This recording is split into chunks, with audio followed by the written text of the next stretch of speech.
ومن سيئات أعمالنا من يهده الله فلا مضل له ومن يضلله فلا هادي له وأشهد أن لا إله إلا الله وحده لا شريك له وأشهد أن محمدا عبده ورسوله يا أيها الذين آمنوا اتقوا الله حق تقاته ولا تموتن إلا وأنتم مسلمون يا أيها الناس اتقوا ربكم الذي خلقكم من نفس واحدة وخلق منها زوجها وبث منهما رجالا كثيرا ونساء فاتقوا الله الذي تساءلون به والأرحام إن الله كان عليكم رقيبا يا أيها الذين آمنوا اتقوا الله وقولوا قولا سديدا يصلح لكم أعمالكم ويغفر لكم ذنوبكم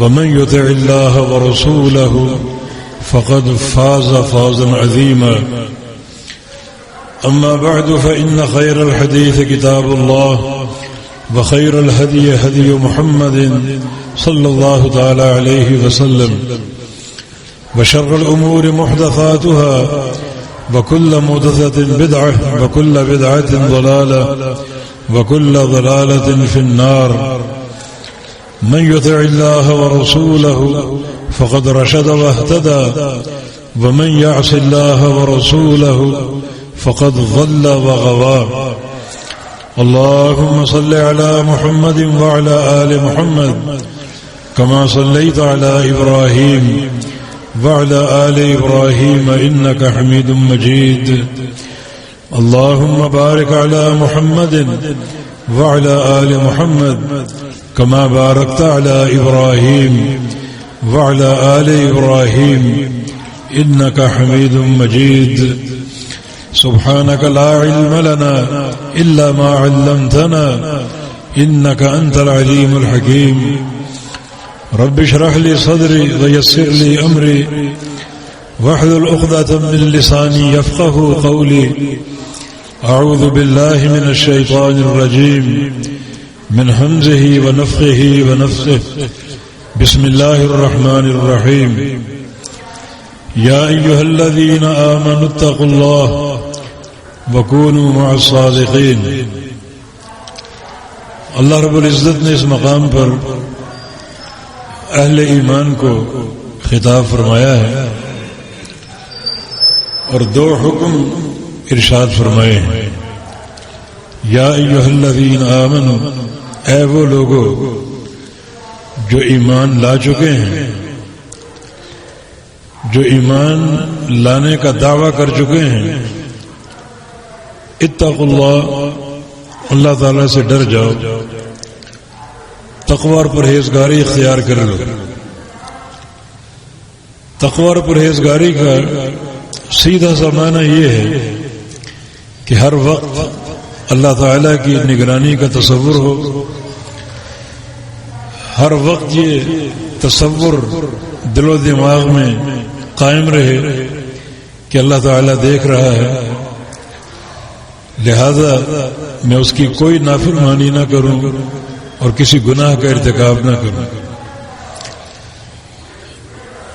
اللہ تعالیٰ کی سچی حیا ہو جیسا کہ رسول اللہ صلی اللہ علیہ وسلم نے اپنے عظیم صحابی خلیفہ راشد شہید مظلوم عثمان غنی رضی اللہ تعالیٰ عنہ کے بارے میں فرمایا تھا کہ اصدقہم حیاء کہ عثمان کے اندر سب سے سچی حیا ہے اور سچی حیا اللہ تعالیٰ سے ہوتی ہے حیا ایک قابل تعریف خصلت ہے والحیاء شعبۃ من الایمان حیا ایمان کا ایک شعبہ ہے ایک حصہ ہے لوگوں کے حیا ماں باپ کی حیا اور دوستوں اور بھائیوں کی حیا پڑوسیوں کی حیا لیکن سب سے سچی حیا اللہ تعالیٰ سے ہے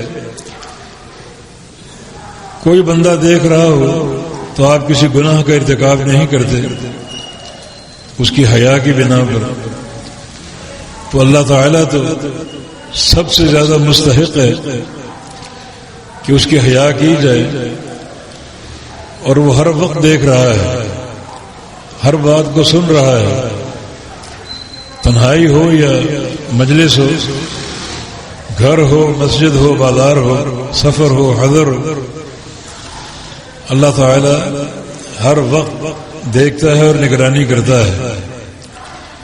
اسی معنی میں رسول اللہ صلی اللہ علیہ وسلم کی حدیث ہے، اتق اللہ حیث ما کنت، تو جہاں بھی ہو اللہ سے ڈر کر رہ اور اس کا تقوی اختیار کرتے ہوئے رہ۔ کوئی بھی حالت ہو، کوئی بھی مقام ہو اور کوئی بھی کیفیت ہو، خوشی ہو، غمی ہو، آسانی ہو یا تنگی ہو، غنا ہو یا فقر ہو، ہر حال میں اس کا تقوی اختیار کرو۔ تو تقوی اختیار کرنے کا معنی یہ ہے کہ ہمیشہ اللہ تعالیٰ کی نگرانی کا تصور ہو، کسی بنا پر اس کا خوف ہو، اور وہ خوف ہر گناہ کے مقابلے میں رکاوٹ بن جائے اور مانع بن جائے۔ تقوی کا تقاضا یہ بھی ہے، کیونکہ ہر مقام پر تقوی اختیار کرنے کا حکم ہے کہ جس مقام پر ہو اس مقام پر رہنے کے شرعی آداب کیا ہیں، گھر میں کیسے رہے، مسجد میں کیسے رہے، بازار میں کیسے ہو، سفر میں کیسے ہو، حضر میں کیسے ہو۔ دین میں بڑی وسعت اور شمولیت ہے، سارے احکام موجود ہیں، تو ہر مقام کے تقاضے پورے کرے۔ باپ بیٹے کے درمیان کیا آداب ہیں، بیوی شوہر کے مابین کیا آداب ہیں، ان تقاضوں کو پورا کرنا بھی عین تقوی ہے۔ تو اتقوا اللہ، اللہ سے ڈر جاؤ اور اس کا تقوی اختیار کر لو، یعنی ہر وقت اس کی نگرانی کا اور اس کے دیکھنے کا اور سنتے رہنے کا تصور اپنے دماغوں میں رکھو، اور ہر مقام کے لیے جو شرعی آداب ہیں، شرعی ہدایات ہیں، انہیں پورا کرو۔ یہ تقوی کا سادہ سا معنی ہے۔ اور وَكُونُوا مَعَ الصَّادِقِينَ، دوسرا حکم، سچوں کے ساتھ ہو جاؤ، تلاش کرو ان لوگوں کو جو سچے ہیں۔ سچوں سے مراد یہ نہیں ہے صرف کہ سچ بولنے والے ہوں، سچ بولنا بھی خصلت خیر ہے، لیکن سچ کا بڑا وسیع مفہوم ہے۔ سچے لوگ عقیدے کے سچے، منہج کے سچے، خلق اور سیاست کے سچے، ان سارے امور میں شرعی ہدایات کو قائم رکھنے والے سچے ہیں، جن کا باطن بھی سچا ہو، ظاہر بھی سچا ہو، اور کسی قسم کے کذب کی آمیزش نہ ہو۔ ان سچوں کو تلاش کرو اور ان کے ساتھ ہو جاؤ۔ اس کا بڑا واضح معنی نبی علیہ السلام نے ایک حدیث میں بیان کیا، بخاری مسلم کی وہ حدیث ہے کہ علیکم بالصدق، تم سچائی اختیار کر لو۔ سچائی اسی معنی میں عقیدے کی، عمل کی، منہج کی اور ظاہر و باطن کی سچائی اختیار کر لو۔ فإن الصدق يهدي إلى البر، اس لیے کہ سچائی جو ہے وہ نیکی کا راستہ کھولتی ہے۔ وَإِنَّ الْبِرَّ يَهْدِي إِلَى الْجَنَّةِ، اور جو نیکی ہے وہ جنت کا راستہ کھولتی ہے۔ یعنی صدق جو عمومی طور پر آپ کے اندر موجود ہو، اس سے اللہ تعالیٰ نیکی کا راستہ کھول دیتا ہے اور بندے کو اوپر تلے نیچے نیکیوں کی توفیق دیتا رہتا ہے۔ اور یہ نیکیاں جو ہیں جنت کا راستہ کھول دیتی ہیں۔ وَلَا يَزَالُ الرَّجُلُ يَصْدُقُ يَتَحَرَّى الصِّدْقَ حَتَّى يُكْتَبَ عِندَ اللَّهِ صِدِّيقًا، اور ایک بندہ سچا رہتا ہے، سچائی اختیار کیے رہتا ہے، بيتحرى الصدق، اور صدق کو تلاش کرتا ہے کہ صدق کس کے پاس ہے، صدق مجھے کہاں ملے گا. یہ معنی ہے کونوا مع الصادقین کا، سچوں کے ساتھ ہو جاؤ، کہ سچوں کو تلاش کرے، سچائی کو تلاش کرے. سچے عقیدے کے لوگ کون ہیں، سچے منہج کے حاملین کون ہیں، سچی سیاست کس کی ہے، سچے اخلاق کس کے ہیں، سچا تعلق باللہ کس کا ہے. یہ انسان تلاش کرتا رہتا ہے تاکہ ان کے اندر شامل ہو جائے. حتی یکتب عند اللہ صدیقا، حتیٰ کہ اللہ کے ہاں وہ صدیق کے طور پر لکھا جاتا ہے کہ یہ صدیق ہے، بڑا ہی سچا انسان ہے اور بہت ہی سچائی کو پسند کرنے والا، ہر لحاظ سے منہجا و عقیدتا و عملا و خلقا، ہر لحاظ سے یہ سچائی سے محبت رکھتا ہے اور سچوں سے محبت رکھتا ہے. اس کو سمجھنے کے لیے ایک حدیث اور ہم پیش کرتے ہیں.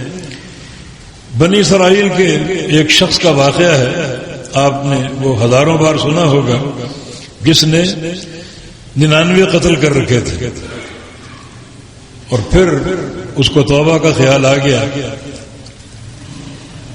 وہ توبہ کیسی تھی، سچی یا جھوٹی؟ کیونکہ توبہ بھی سچی چاہیے، استغفار بھی سچا چاہیے. توبہ قبول کرنے والا کون ہے؟ اللہ رب العزت. تو وہ توبہ کرنے والے کے ظاہر کو جانتا ہے، باطن کو جانتا ہے، کس نیت کے ساتھ یہ توبہ کر رہا ہے اور کیا اس کے اندر جذبات ہیں، گناہوں کے تعلق سے کیسی ندامت ہے، مستقبل کا کیا اس کا پروگرام ہے، وہ سارے احوال سے واقف ہے. اب اس کو توبہ کا خیال آ گیا، حل لی من توبہ، حل لی من توبہ، لوگوں بتاؤ میرے لیے توبہ ہے یا نہیں. دلونی علی اعلم اہل الارض، مجھے رہنمائی دو ایسے شخص کی جو سب سے بڑا عالم ہو، تاکہ اپنی پریشانی اسے ذکر کر سکوں اور اس سے سوال کر سکوں. تو ایک راہب کی نشاندہی کی گئی. وہ بڑا عابد تھا، زاہد تھا، متقی اور پرہیزگار تھا، لمبی اس کی داڑھی تھی. تو بظاہر ایک عالم ہونے کے آثار اس کے اندر نظر آتے تھے، مگر علم اندر موجود نہیں تھا. عبادت تھی، ریاضت تھی، تقویٰ تھا، زہد تھا، سب کچھ تھا. اس نے کہا کہ انا لک التوبہ، تیرے لیے توبہ ہے ہی نہیں ہے تو پھر تو بھی آ جا. اسے بھی اس نے قتل کر دیا. اب 100 پورے ہو گئے، پھر باہر نکلا. حل لی من توبہ، اللہ کے لیے بتاؤ میرے لیے توبہ ہے یا نہیں. اب کے بعد ایک حبر کی نشاندہی کی گئی، ایک عالم، تورات کا عالم، کہ وہ تمہارے مسئلے کا حل بتائے گا. وہ عالم تھا، اس کے پاس اللہ کی وحی کا نور تھا، اللہ کی وحی کا علم تھا. اس سے اس نے اپنی پریشانی کا ذکر کیا. تو اس نے کہا کہ میں یحول بینک و بین توبتک، اللہ کے بندے تیرے اور تیری توبہ کے درمیان کوئی شے حائل نہیں ہو سکتی. اللہ ہر گناہ معاف کرتا ہے. قرآن بھی کہتا ہے قل یا عبادی الذین اسرفوا علی انفسهم لا تقنطوا من رحمت اللہ ان اللہ یغفر الذنوب جميعا. میرے بندوں سے کہہ دو جو اپنے نفسوں پر زیادتی کر بیٹھے کہ اللہ کی رحمت سے مایوس نہیں ہونا. بے شک اللہ رب العزت سارے گناہوں کو بخشنے والا ہے اور سارے گناہوں کو معاف کرنے والا ہے. اس نے بھی کہا میں یحول بینک و بین توبتک، کہ تیرے اور تیری توبہ کے درمیان کوئی شے حائل نہیں ہو سکتی. ہاں اس نے مشورہ دیا کہ فلاں ایک بستی ہے وہاں چلے جاؤ. یہ ہے کونوا مع الصادقین، سچوں کو تلاش کرو اور سچوں میں شامل ہو جاؤ. وہ لوگ بڑے پرہیزگار، بڑے متقی ہیں اور بڑے اصحاب علم ہیں، اصحاب فراست ہیں، دن رات عبادتیں کرتے ہیں. وہاں چلے جاؤ، ان میں شامل ہو جاؤ. کہ تحرى الصدق، صدق کو تلاش کرے کہ سچ مجھے کہاں ملے گا، سچا عقیدہ کہاں ملے گا، سچا منہج کہاں ملے گا؟ تو اس عالم نے اس بستی کی نشاندہی کر دی کہ وہاں تم چلے جاؤ۔ چنانچہ قصہ طویل ہے، وہ چلا گیا، وہیں سے روانہ ہو گیا۔ دنیا تو جانتی تھی بڑا قاتل ہے، بڑا سفاک ہے اور بڑی اس میں بربریت ہے، مگر وہ تو اندر سے توبہ کر چکا تھا اور اللہ جانتا ہے۔ ابھی تک ہم پر واضح نہیں ہے کہ اس کی توبہ کیسی تھی، سچی تھی یا نہیں تھی، مگر راستے میں پیام اجل آ گیا اور دونوں ملائکہ پہنچ گئے، جنت کے بھی جہنم کی۔ ملائکہ بھی نہیں جانتے اس کی توبہ کیسی ہے اور اس بندے کو اللہ نے قبول کیا یا نہیں کیا۔ چنانچہ دونوں فرشتے جھگڑ رہے ہیں، عذاب کے بھی اور جنت کے بھی، اور دونوں کا موقف بظاہر درست ہے۔ جنتی فرشتوں کا موقف یہ تھا کہ یہ توبہ کی طرف لاچار ہو چکا تھا، اللہ کا خوف اس کے اندر آ چکا تھا۔ رسول اللہ صلی اللہ علیہ وسلم کا فرمان ہے ندم التوبہ، ندامت ہی توبہ ہے۔ اللہ تو دلوں کو جانتا ہے، ایک بندے کے دل میں اگر گناہ کے تعلق سے سچی ندامت آ جائے، توبہ کا موقع نہ بھی ملے، اللہ اسی کو توبہ قرار دے کر بندے کو معاف کر دیتا ہے۔ ندامت سچی ہونی چاہیے، پشیمانی سچی ہونی چاہیے، یہ نہیں کہ توبہ بھی کر رہے اور گناہ پر فخر بھی کر رہے اور گناہ پر اطراء بھی رہے، خوش بھی ہو رہے اور گناہ کی خوشنمائی کا سوچتا بھی ہے، یہ توبہ قابل قبول نہیں ہے۔ اللہ توبہ قبول کرنے والا ہے۔ چنانچہ جو جہنم کے فرشتے، ان کا موقف یہ تھا کہ توبہ کر نہیں سکے، توبہ کرتا تو اس کو معاف کرتا۔ اللہ تعالیٰ نے ایک فرشتے کو انسانی شکل میں بھیجا فیصلہ کرنے کے لیے کہ دونوں زمینوں کو ناپو، اگر اس کی گناہ کی زمین قریب ہے تو پھر یہ جہنمی ہے، اور اگر اس کی توبہ کی زمین جہاں پر یہ جا رہا ہے جو صالحین کی بستی ہے، اگر وہ قریب ہے تو پھر یہ جنتی ہے۔ اور اللہ نے اس زمین کو حکم دیا کہ تقارب بھی تو قریب آ جا، جو جنت کی زمین تھی، توبہ کی زمین تھی، اور اس زمین کو حکم دیا تباعد تو دور ہو جا، یہ قریب آ گئی اور وہ دور ہو گئی۔ یہ ہے دلیل کہ اس کی توبہ سچی تھی، اس کا سچ اللہ نے دیکھ لیا تھا کہ بندہ اندر سے پشیمان ہے اور سچی توبہ کرنا چاہتا ہے۔ اور بعض حدیثوں میں آتا ہے کہ اس کی جو ٹانگیں تھیں وہ معصیت کی زمین کے قریب تھی اور اس کا دل جو تھا وہ صالحین کی بستی کے قریب تھا، اس طرح وہ گرا تھا، اس طرح اللہ نے گرایا اس کو۔ اور فیصلہ تو دل سے ہوتا ہے نا، اشرف الاعضاء دل ہے، دل سے ناپا گیا تو صالحین کی بستی قریب تھی۔ چنانچہ جنت کے فرشتوں نے روح قبض کیا اور اس کو جنت میں پہنچا دیا۔ معنی یہ توبہ کا سچا تھا اور واقعتاً یہ سچ کی تلاش میں تھا جو صالحین کی بستی میں جا رہا تھا تاکہ ان کے اندر شامل ہو جائے، اللہ کا ذکر کرتا رہے، ان سے دین سیکھتا رہے اور ایک سچائی کرتا رہے۔ کونوا مع الصادقین، سچوں کے ساتھ ہو جاؤ، دل سے اور بالکل ایک اخلاص کے ساتھ، کوئی ریاکاری نہ ہو، کوئی دکھاوا نہ ہو، کوئی منفی سوچ نہ ہو، وہاں جانے میں کوئی کاروبار مقصود نہ ہو، کوئی تجارت مقصود نہ ہو، فقط ایک نکاح کی لالچ نہ ہو، بلکہ واقعتاً صادقین کی تلاش ہو، اللہ تعالیٰ کے عابد بندوں کی تلاش ہو اور ان میں شامل رہ کر اللہ کی عبادت کرنا چاہتا ہو۔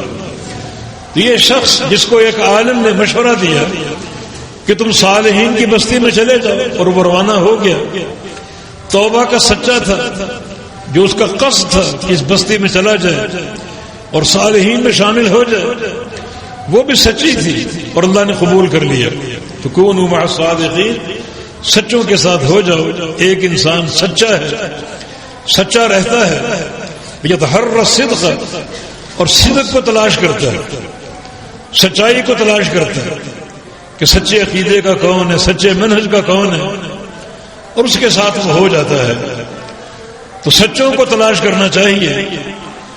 بظاہر ایک مشکل معاملہ ہے اور بظاہر یہ آسان کام نہیں ہے، لیکن جو دور آج کل جا رہا ہے اس میں شاید سچے لوگ نمایاں ہو جائیں، اور جھوٹے لوگ بھی کھل کے سامنے آ جائیں. الیکشن کا دور ہے، یہ منحوس کرسی کی لالچ انسان کو کیا سے کیا کرا دیتی ہے.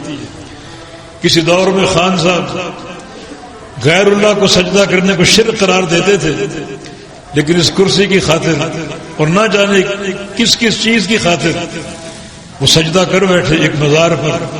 وہ تصویریں آپ نے سب نے دیکھی ہوں گی. تو یہ صدق نہیں ہے، یہ باتیں توحید کی جو زبان سے آتی ہیں اور تکرار ایاک نعبد و ایاک نستعین، یہ صدق نہیں ہے، یہ زبانی جمع خرچ ہے. جب ایک مزار پہ سجدہ ہو گیا اور قبر پہ جھک گیا تو یہ شرک آ گیا. یہ سچ نہیں، نہ یہ بندہ سچا ہے نہ اس کا کردار سچا ہے. اور یہ جھوٹ آج بہت سے لوگوں میں نظر آتا ہے، صرف کرسی کی خاطر مزاروں پہ جانا اور وہاں جا کر دعائیں کرنا اور وہاں جا کر قوالیاں سننا. کون سا منہج ہے، کون سی سچائی ہے؟ جھوٹ ہی جھوٹ ہے، صرف کرسی کی خاطر. نبی علیہ السلام کی ایک حدیث، اللہ تعالیٰ ہمیں اس سے بچائے، سب کو اس سے محفوظ رکھے کہ فتنوں کا دور ہوگا. اور یہ سیاست ہے، فتنہ ہے، فتنوں کا دور ہوگا. اور اس دور فتنوں کے دور میں اللہ تعالیٰ کے فیصلے بڑے ہیبت ناک ہوں گے. یصبح الرجل مؤمن یمسی کافرا یمسی مؤمن یصبح کافرا. تیزی سے فیصلے ہوں گے. ایک انسان صبح کو مومن ہے اور شام کو کافر بن چکا، شام کو مومن ہے اور صبح کو کافر بن چکا. اور یاد رکھو، ایک بندے کو ایمان سے کفر میں منتقل کرنے والی سب سے ہیبت ناک چیز شرک. شرک ایک انسان کو کافر بنا کے چھوڑ دیتا ہے. اور آگے جو اللہ کے نبی کا فرمان ہے بڑا ہی خوفناک ہے کہ یبیع دینہ بعرض من الدنیا، کہ ایک انسان اپنے دین کو بیچ دے گا، عقیدے کو بیچ دے گا، اپنی توحید کو بیچ دے گا بعرض من الدنیا، دنیا کے معمولی سامان کی خاطر، دنیا کی شہرت کی خاطر، دنیا کے عہدے کی خاطر، دنیا کے منصب اور مال و منال کی خاطر اپنے دین کو بیچ دے گا اور اپنے عقیدے کو بیچ دے گا. اور یہ چیز ایسی ہے کہ ایک انسان فٹ سے کفر کی وادی میں داخل ہو جائے گا. شرک سب سے گندی شے ہے. نبی علیہ السلام سے ایک سائل نے سوال کیا، مل مجھے بتا، بس مجھے بندے ٹکی الفاظ میں بتا دیجیے کہ دو موجب چیزیں کیا ہیں واجب کرنے والے. قیامت کے دن دو ہی ٹھکانے ہوں گے، جنت اور جہنم. جنت کو واجب کرنے والی شے کیا ہے اور جہنم کو واجب کرنے والی شے کیا ہے؟ کسی تمہید کے بغیر، کسی تفصیل کے بغیر اور کسی تفصیل اور تشریح کے بغیر بتا دیجیے بندے ٹکے الفاظ میں کہ روز قیامت دو ہی ٹھکانے ہیں، جنت یا جہنم. جنت کیسے واجب ہوتی ہے اور جہنم کیسے واجب ہوگی یہ بتا دیجیے. صحیح مسلم کی حدیث ہے. اور آپ کو اللہ تعالیٰ نے جوان الکلم دیے ہیں، ایک ہی جملے میں سارا پروگرام آپ واضح کر سکتے ہیں کہ جنت کا راستہ کیا ہے اور جہنم کا راستہ کیا ہے. فرمایا من مات یشرک باللہ شیئا دخل النار. سنو، جہنم کو واجب کون سی شے کرتی ہے؟ جس بندے کی موت شرک پر ہوئی، عقیدے میں شرک ہوا، عمل میں شرک ہوا، اس کے لیے جہنم واجب ہو گئی. اور جس بندے کی موت توحید پر ہوئی، لا یشرک باللہ شیئا، شرک نہیں کرتا، شرک سے دور ہے، تو وجبت لہ الجنہ، اس کے لیے جنت واجب ہو گئی. یہ دو موجب شے ہیں. سائل کا سوال بھی بڑا جامع تھا اور آپ کا جواب بھی بڑا جامع ہے کہ قیامت کے دو ٹھکانے ہیں، جنت کیسے واجب ہوگی اور جہنم کیسے واجب ہوگی. اور آپ نے اسی انداز سے بڑی صراحت سے جواب دے دیا، بڑے اختصار کے ساتھ، اور یہ منہج واضح کر دیا. تو اللہ کے نبی صلی اللہ علیہ وسلم کا فرمان یبیع دینہ بعرض من الدنیا، کہ انسان دنیا کے معمولی مفاد کی خاطر، معمولی کرسی کی خاطر اپنا دین بیچ دے گا، اپنی توحید کا سودا کر دے گا، اپنے عقیدے کو بیچ ڈالے گا. کونوا مع الصادقین. آج موقع ہے، سچوں کو تلاش کرو، سچے عقیدے کے حاملین، سچے منہج کے حاملین، جن کی سیاست سچی ہے. جی ہاں، سیاست میں بھی صداقت چاہیے، سیاست کی سچائی چاہیے. سچی سیاست کیا ہے؟ سنیے صحیح مسلم کی حدیث، رسول اللہ صلی اللہ علیہ وسلم کا فرمان ہے کہ کانت بنو اسرائیل تسوسهم الانبیاء، بنی اسرائیل کی ساری سیاست انبیاء کے ہاتھ میں تھی، بنی اسرائیل کی ساری سیاست انبیاء کے ہاتھ میں تھی۔ انبیاء جو اللہ تعالیٰ کی وحی کے حاملین، جن کی پشت اللہ تعالیٰ کی وحی کی حامل ہوتی ہے، وہی بنی اسرائیل کے سیاسی امور چلایا کرتے تھے۔ کلما ہلک نبی خلفہ نبی، ایک نبی فوت ہوا دوسرا آ گیا، وہ فوت ہوا تیسرا آ گیا، وہ فوت ہوا چوتھا آ گیا۔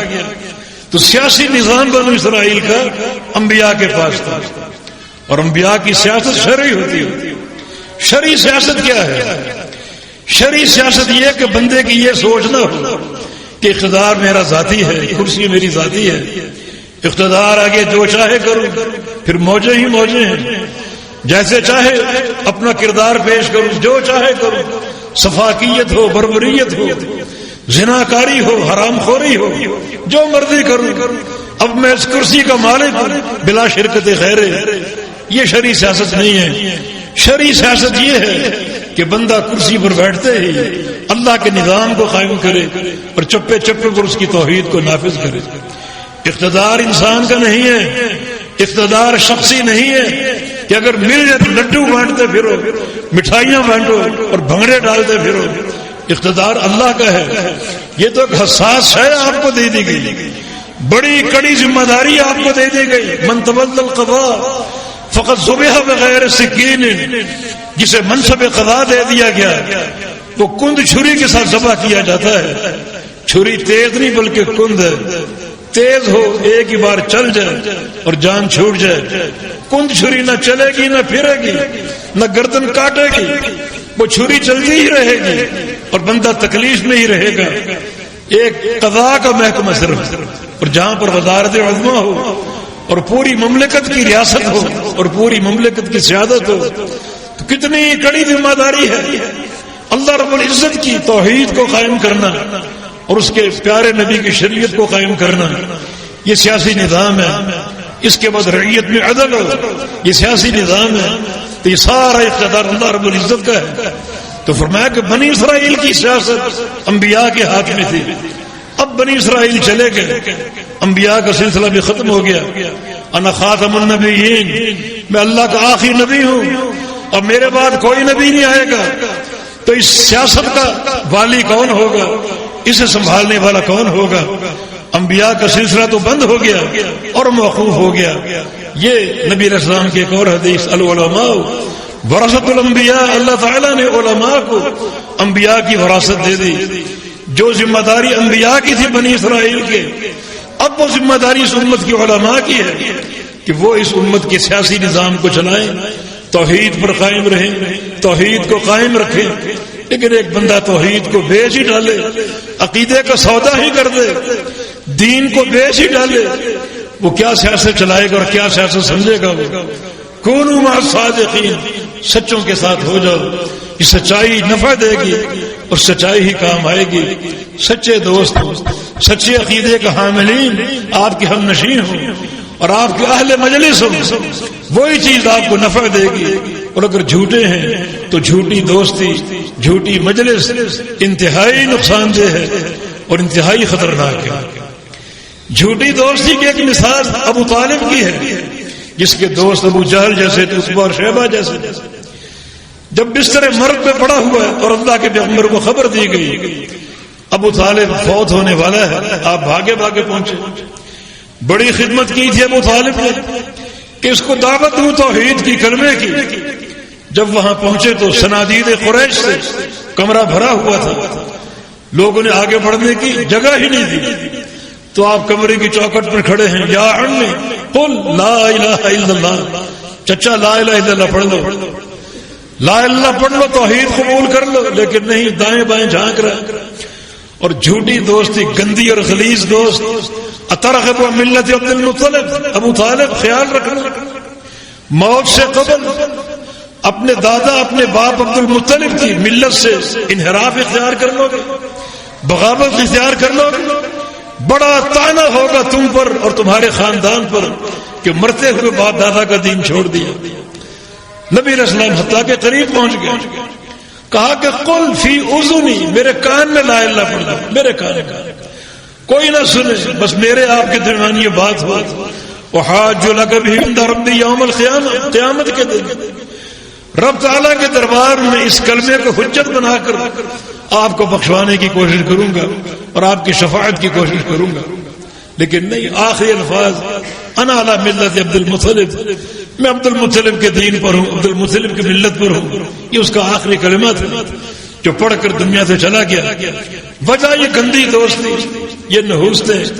اگر انسان سچوں کے ساتھ نہ ہو اور یہ غلاستیں جمع کر لے محض دنیا کی چند موجوں کی خاطر اور دنیا کے چند میلوں کی خاطر، ان غلاستوں کو جمع کر لے اور ان کے ساتھ ہو لے، تو پھر یہ اس کا انجام ہے. کلمہ نصیب نہیں ہوا، توحید نصیب نہیں ہوئی. ہاں اگر سچوں کو تلاش کرو گے اور سچے دوست آپ کے ہم نشین ہوں گے تو ان کا فائدہ بھی ہوتا ہے. محدثین نے امام ابن زرع الرازی کا واقعہ نقل کیا ہے. بہت بڑے محدث تھے. کسی نے کہا تھا کہ ابو ذر الرازی کو اگر 1,00,000 حدیثیں زبانی یاد ہو تو میری بیوی کو طلاق. وہ امام ابو ذر کا بڑا محب تھا، بڑا ان سے محبت کرنے والے. اب یہ طلاق معلق کہلاتی ہے. اگر 1,00,000 حدیثیں یاد ہے تو بیوی محفوظ ہے، اور اگر یاد نہیں تو بیوی کو طلاق واقع ہو گئی. لوگ پوچھنے گئے امام ابو ذر سے کہ آپ کو 1,00,000 حدیثیں زبانی یاد ہے؟ فرمایا کہ احفظ 200,000 حدیث کما یحفظ احدکم قل هو اللہ احد. 1,00,000 نہیں، مجھے 2,00,000 حدیثیں اس طرح یاد ہے جیسے تم کو قل هو اللہ احد یاد ہے، چھوٹی سورت. جس طرح یہ تم کو ازبر ہے، مجھے 2,00,000 حدیثیں ازبر ہیں. اتنے بڑے محدث جب آخری وقت آیا بستر مرگ پہ تھے. کان فی الصوف، تاریخ کی کتابوں میں الفاظ کہ ان کی کیفیت بے ہوشی کی ہو گئی، جیسے عقل و خرد سے بیگانہ ہو گئے. بے ہوشی کی کیفیت ہو گئی. اور ان کے اچھے محب دوست کونوا صادقین، سچوں کے ساتھ ہو جاؤ. بڑے بڑے محدثین ابو حاتم الرازی اور مسلم بن بارہ جو ان کی زندگی کے ساتھی تھے، سفر و حضر کے ساتھی تھے، وہ ساتھ بیٹھے ہیں اور ان کی کوشش کہ اپنے شیخ کو کلمے کی تلقین کریں کہ من کان آخر کلامہ لا الہ الا اللہ دخل الجنہ. جس کو اللہ تعالیٰ آخر میں موت سے قبل کلمہ پڑھنے کی توفیق دے دے وہ جنتی ہے. تو کیوں نہ کلمے کی تلقین کریں. اب صراحت سے کہنا قل لا الہ الا اللہ، اس سے وہ شرما گئے. ابو ذرع محدث، ہمارا شیخ، ہمارا استاد، اسے کیسے تلقین کریں؟ تو ایک چیز طے کی کہ ایسی حدیث نکالیں ذخیرہ حدیث میں سے جس میں لا الہ الا اللہ کا ذکر ہو اور وہ سند پڑھے. ممکن ابو ذرع الرازی ان کو اپنا پرانا وقت یاد آ جائے، حدیثوں کا پڑھنا پڑھانا یاد آ جائے. چنانچہ محمد بن حاتم نے اپنی سند ذکر کی. حدثنا الضحاک بن مخلد قال حدثنا صالح بن عریب. اور یہاں پہنچ کر خاموش ہے. ثم تلجلج، خاموش ہو گئے کہ شیخ کے سامنے حدیث پڑھ رہے. مسلم بن بارہ نے بھی اپنی سند پڑھی اور یہاں پہنچ کے خاموش ہو گئے. اور امام ابو ذر نے آنکھیں کھول دی. فرمایا کہ اجلسونی، مجھے بٹھاؤ، مجھے بٹھاؤ. اٹھا کر بٹھا دیا گیا. سند پڑھی اپنی. حدثني بندار قال حدثنا صالح بن عريب قال حدثنا عبد الحميد بن جعفر قال حدثنا يحيى بن ابي كثير قال حدثنا معاذ بن جبل قال قال رسول الله صلى الله عليه وسلم من كان آخر كلامه لا الہ الا اللہ. محدث نے لکھا کہ الا اللہ کی ہاں پر ان کی روح قبض ہو گئی اور وہ فوت ہو گئی. الا اللہ پڑھتے ہوئے، لا الہ الا اللہ پڑھتے ہوئے وہ کلمہ. دوست، اچھے دوست، اچھی رفاقتیں، اچھی صحبتیں اور صادقین کا ساتھ، صادقین کی معیت کس قدر نفع کا باعث بنی. اور وہ اپنا ایک ترتیب دیا اس نے، ایک پروگرام، اور اپنی اس ترکیب کے ذریعے انہیں مرنے سے قبل کلمہ پڑھانے میں کامیاب ہو گئے. الا اللہ کی ہاں پر ان کی روح قبض ہو گئی. تو اصل بات یہ ہے کہ یہ صدق جو ہے، صدق اختیار کرنا اور صادقین کے ساتھ رہنا، ان کی مصاحبت اختیار کرنا انتہائی ضروری. دونوں اللہ کے امر ہے. کونوا مع الصادقین، سچوں کے ساتھ ہو جاؤ. اور قیامت کے دن کیا ہوگا؟ قیامت کے دن اللہ تعالیٰ ایک اعلان فرمائے گا. کیا اعلان فرمائے گا؟ قال اللہ ھذا یوم ینفع الصادقین صدقهم. اللہ فرمائے گا آج کا دن جو ہے قیامت کا صرف صادقین کو، سچے لوگوں کو ان کا صدق کام آئے گا، سچے لوگوں کو ان کی سچائی کام آئے گی. سچائی کس چیز کی؟ صرف گفتار کی نہیں، صرف زبان کی نہیں. سچائی ایک بڑا جامع لفظ ہے. ظاہر کی سچائی، باطن کی سچائی، عقیدے اور توحید کی سچائی، گناہ ہو جائے تو توبہ کی سچائی، اللہ رسول کی اطاعت کی سچائی، عبادت کی سچائی، قیام اللیل کی سچائی، رمضان آ رہا روزے کی سچائی. ہر عمل میں سچائی کے پہلو کو تلاش کرو اور اس پر عمل پیرا ہو جاؤ.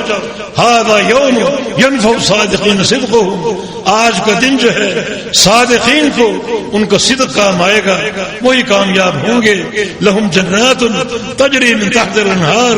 ان کے لیے جنتیں ہیں، باغات ہیں جن کے نیچے نہریں جاری ہوں گی، نہریں جاری ہوں گی. اللہ ان باغات میں ان کو داخل کرے گا. خالدین فیہا ابدا، اس میں ہمیشہ رہیں گے. رضی اللہ عنہم ورضوا عنہ، اللہ ان سے راضی اور وہ اللہ سے راضی. یہ عظیم احسان، اللہ ان سے راضی ہو چکا اور اللہ سے راضی ہو چکے. اللہ راضی کیوں ہوا؟ ان کے صدق کی بنا پر، سچے عقیدے اور توحید کی بنا پر. اور وہ خوش کیوں ہوئے؟ اپنے اس اعزاز کو دیکھ کر، انعام کو دیکھ کر کہ اللہ تعالیٰ کیا خوبصورت بدلہ ہے اور کیا عمدہ اعزاز ہے. جنات النعیم ہے اور نہریں جاری ہیں، ہمیشہ کا ٹھکانہ ہے اور اللہ بھی راضی ہے. یقیناً وہ خوش ہو جائیں گے. اللہ ان سے خوش ہے اور اللہ ان کو اپنے آپ سے خوش کر دے گا. اتنی عطا فرمائے گا، اتنی نعمتوں کی بارش کرے گا. فرمایا کہ فوز عظیم، یہ بہت بڑی کامیابی ہے، یہ فوز عظیم ہے اور بڑی کامیابی ہے. کوئی کامیابی اس کا مقابلہ نہیں کر سکتی. دنیا کی کرسیاں اور یہ عہدے اور وزارتیں، گورنریاں اور یہ جو بھی قضا ہے وغیرہ وغیرہ، یہ سارے جو عہدے ہیں اس فوز عظیم کا، یہ کامیابیاں اس فوز عظیم کا مقابلہ نہیں کر سکتی جو قیامت کو حاصل ہوگی. اور کس کو حاصل ہوگی؟ اس بندے کو جو صدق پر قائم ہے اور صدق کو تلاش کرتا ہے. کونوا مع الصادقین، اور سچوں کے ساتھ ہو جاتا ہے. اور فرمایا کہ ایاکم والکذب، جھوٹ سے بچو. فإن الکذب یہدی الی الفجور، جھوٹ جو ہے وہ گناہوں کا راستہ کھولتا ہے. وإن الفجور یہدی الی النار، اور گناہ جو ہیں جہنم کا راستہ کھول دیتے ہیں. ولا یزال المرء یکذب، اور ایک بندہ جھوٹا رہتا ہے، جھوٹ بولتا ہے. عقیدے میں کذب، سیاست میں کذب، خلق میں کذب، یتحرى الکذب، اور جھوٹوں ہی کو تلاش کرتا ہے، جھوٹوں کی حمایت تلاش کرتا ہے. حتی یکتب عند اللہ کذابا، حتیٰ کہ ایک وقت آتا ہے کہ اللہ کے ہاں وہ کذاب لکھ دیا جاتا ہے کہ بندہ جھوٹا ہے. فرشتے اس کا ذکر کذاب کے ساتھ کرتے ہیں. آسمان میں اس کی شہرت کذاب کے ساتھ ہوتی ہے کہ یہ جھوٹا ہے. کہ اس کا انجام کیا ہوگا؟ انجام جہنم کی آگ، انجام جہنم کی آگ. سچائی کی طرف ہو. سچائی جاننے والا اللہ ہے اور کوئی نہیں جانتا. صحیح حدیث مسلم احمد کی، نبی علیہ السلام کا ایک صحابی عربی تھا، اللہ کے نبی سے اجازت طلب کی، ہجرت کی. حالانکہ جو عربی، جو دیہاتی مدینہ کے اطراف میں رہتے تھے، انہیں وہاں سے آنے کی اجازت نہیں تھی تاکہ اطراف میں آبادی موجود ہو اور مدینہ کا کونا کونا محفوظ ہو. مگر اس کے اخلاص کو دیکھ کر آپ نے اس کو اجازت دے دی کہ تم ہجرت کر کے مدینہ میرے پاس آ سکتے ہو. آ گیا. جہاد کا شوق تھا، جہاد میں شریک ہوا، ایک جنگ میں شامل تھا. اس جنگ میں بڑا مال غنیمت ملا. پیارے پیغمبر نے مجاہدین حصے تقسیم کیے، جس کا جو حصہ بنتا تھا اس کو دے دیا. پوچھا وہ فلاں کہاں ہے ہجرت کرنے والا؟ وہ کوئی بکریاں چرا رہا تھا اور بکریاں چرا کر مزدوری کرتا تھا اور کچھ اپنا پیٹ پالتا تھا. اسے بلایا گیا، اسے وہ مال دیا گیا. نبی علیہ السلام کے پاس آ گیا، یا رسول اللہ یہ کیا ہے؟ فرمایا تمہارا حصہ مال غنیمت میں سے. کہا کہ متبعتک لہذا، میں نے اس مال کی خاطر آپ کا کلمہ نہیں پڑھا، مال کی خاطر آپ کی اتباع نہیں کی. وَإِنَّمَا اتَّبَعْتُكَ لَكِنْ أُرْمَ هَاهُنَا فِي سَبِيلِ اللَّهِ، میں نے آپ کی اتباع اس لیے کی کہ آپ کے ساتھ جہاد کروں اور یہاں تیر لگ جائے اور میں شہادت کے مقام سے سرفراز ہو جاؤں، اس لیے کلمہ پڑھا ہے۔ آپ نے کیا فرمایا؟ ان تصدق اللہ یصدق کا، اگر تم اللہ کے ساتھ سچے ہو، صرف یہ زبانی دعویٰ نہیں، اللہ کے ساتھ سچے ہو تو اللہ تعالیٰ تمہارے سچ کا بھرم رکھے گا۔ اب تک وہ تین باتیں کر چکا، ہجرت کر چکا، یہ اس کا ظاہری عمل تھا، اور نبی علیہ السلام نے مال غنیمت دیا، وہ ٹھکرا دیا کہ میں نے دنیا کی خاطر اتباع نہیں کی، میں نے شہادت کے لیے اتباع کی۔ اور تیسرا کام اس کا یہ عزم، اس کا یہ کلمہ، یعنی جہاد بھی کر رہا ہے، ہجرت بھی کر چکا، اور اس کا یہ دعویٰ کہ میں نے دنیا کے مال کی خاطر ہجرت نہیں کی، شہادت کے لیے کی ہے۔ یہ تینوں باتیں ظاہر ہیں، ابھی تک کوئی فیصلہ نہیں کہ بندہ اللہ کے ہاں قابل قبول ہے یا نہیں۔ غور کرو، اللہ کے ہاں قبولیت کا معیار کیا ہے؟ ابھی تک سمجھ نہیں آئی اس کی قبولیت کی۔ کام تین بڑے بڑے کر چکا ہے، ہجرت کر چکا ہے، ساتھ مل کر جہاد کر رہا ہے، اور دنیا کا مال و متاع ٹھکرا دیا ہے کہ مجھے اس کی ضرورت نہیں ہے، میں تو شہادت کا متلاشی ہوں۔ تو آپ نے کیا فرمایا؟ اگر تم سچے ہو تو اللہ صداقت کا بھرم رکھتا ہے، صداقت کا فیصلہ اللہ فرمائے گا۔ چنانچہ اگلے جہاد میں وہ موجود تھا، اور تھوڑی دیر بعد صحابہ اس کی میت اٹھا کر لائے۔ نبی علیہ السلام نے دیکھا تیر وہیں پہ بس تھا جہاں اس نے ہاتھ رکھا تھا، فرمایا کہ کان صادقا فصدقہ اللہ، سچا تھا، اللہ نے اس کی صداقت کی لاج رکھ لی۔ اور پیارے فقیر نے اپنے جبہ اتارا اور جبے میں کفن دے کر اس کو دفن کیا، مانا قبول ہو چکا، لیکن سند قبولیت کے اللہ کی طرف سے ہے۔ وہیں تیر لگا جہاں اس نے انگلی رکھی تھی اور جہاں اس نے اشارہ کیا تھا۔ تو صدق کے ثابت ہونے کا معاملہ بہت ہی مشکل ہے۔ اللہ قیامت کا حساب لینے والا ظاہر و باطن دونوں چیزوں پر حساب لے گا۔ صرف ایک بندے کی نماز کافی نہیں ہوگی، اس کے 40 حج کافی نہیں ہوں گے، اس کے سینکڑوں عمرے کافی نہیں ہوں گے، اس کے کروڑ ہا کے صدقات کافی نہیں ہوں گے، جب تک اللہ تعالیٰ اس کے باطن کے مطابق اس کے سچے ہونے کا فیصلہ نہ فرما دے۔ بڑا کڑا مسئلہ ہے، بڑی مشکل یہ گھاٹی ہے۔ اللہ تعالیٰ مجھے اور آپ کو سچ اختیار کرنے کی توفیق عطا فرما دے۔ اللہ صادقین اور صالحین کی صحبت اختیار کرنے کی توفیق عطا فرما دے۔ یا اللہ ہمارا حشر صدق کے ساتھ ہو اور صادقین کے ساتھ ہو۔